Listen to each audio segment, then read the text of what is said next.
Anniversaries are supposed to be moments of celebration, milestones that remind two people why they chose each other in the first place. They are days filled with flowers, candlelight, and memories, not the sound of a suitcase zipper and the heavy silence of a marriage on the edge of collapse. But on our 10th anniversary, instead of clinking glasses of wine and reminiscing about our first date, I found myself watching my wife standing in the living room with her bags packed. Her eyes were cold, her voice firm. "I'm done," she said. At first, I thought it was a cruel joke.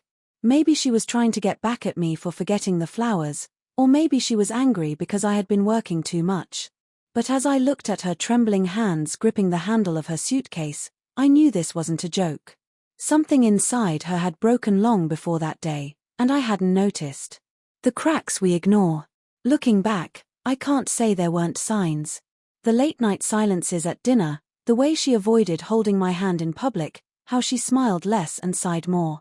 At first, I told myself it was stress, work deadlines, family issues, or maybe just the natural wear and tear of life. But the truth was more brutal. I had stopped paying attention. When we first got married, I remembered how carefully I listened to her. I remembered writing her notes, bringing her favorite coffee, and staying up late just to talk about dreams and silly ideas. But over the years, I grew comfortable. Too comfortable. I assumed she would always be there, that marriage was unshakable once you said I do. What I didn't realize was that love is not a monument carved in stone. It's a garden. And if you don't water it, if you stop tending to it, it wilts silently, slowly, until one day you wake up and realize the person you love has emotionally left long before they physically do. The anniversary that changed everything. That morning, I had woken up excited, even a little proud of myself. I had booked a dinner reservation at the same restaurant where we had our first date. I had even bought her a necklace, a small, delicate piece of jewelry that I thought would remind her of our younger years. But when I came home from work, I didn't find her dressed for dinner. I didn't find her waiting with a smile or even anger. Instead, I found her suitcase. "I can't do this anymore," she said, her voice breaking slightly, though she tried to stay strong. "I've given so much of myself, and I feel like I'm invisible. I don't want to fight anymore. I don't want to beg for your attention. I'm tired." Her words cut deeper than any argument we'd ever had. I tried to protest.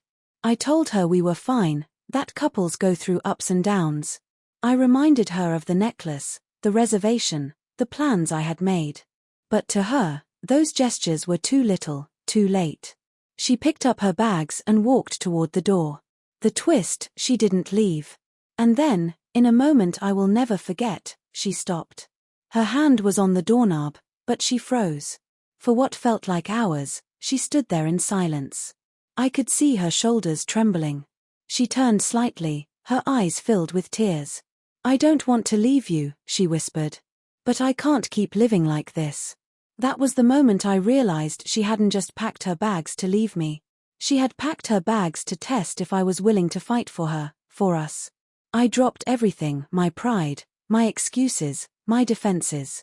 I walked over, gently took her suitcase from her hands, and set it down. Then I said something I hadn't said in a long time. "I'm sorry. I haven't been the husband you needed. But I want to be. Please, don't give up on us."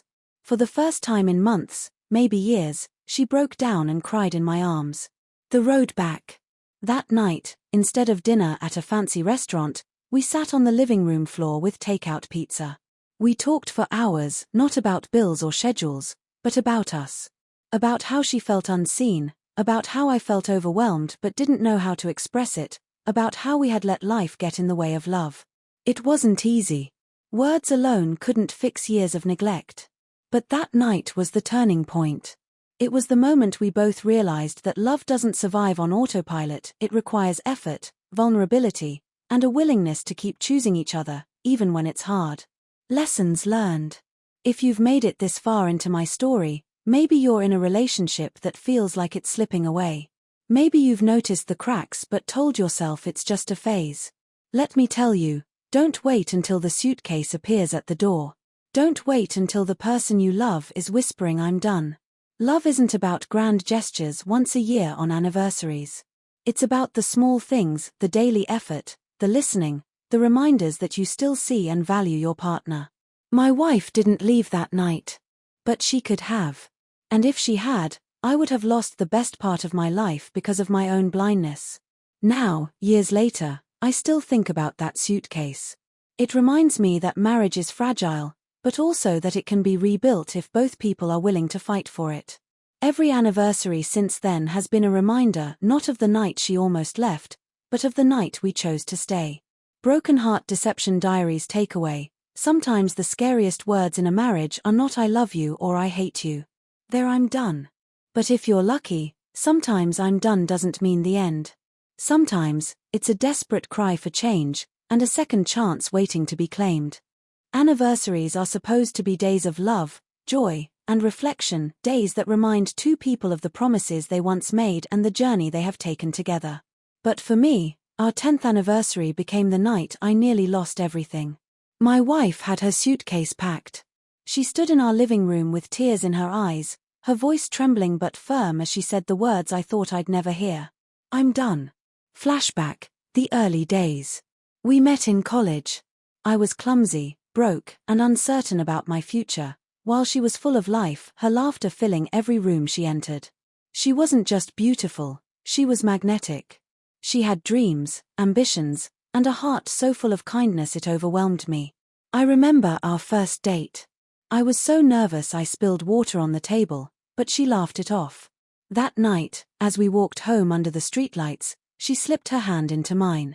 It was such a small gesture, but it made me feel like I belonged somewhere, like I had finally found home. When I proposed to her 3 years later, she cried, not because the ring was expensive, it wasn't, but because she believed in us. She believed that together we could weather anything. Our wedding was simple, filled with family, laughter, and promises of forever. And for a while, life felt like a dream. The slow drift.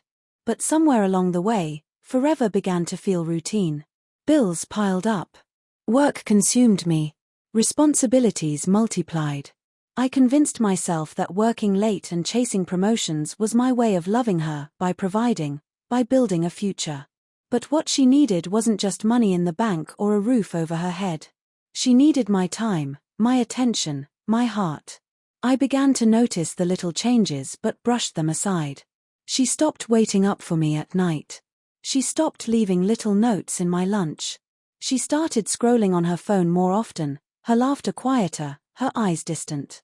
One night, I came home late from work, and she was sitting on the couch with her arms crossed.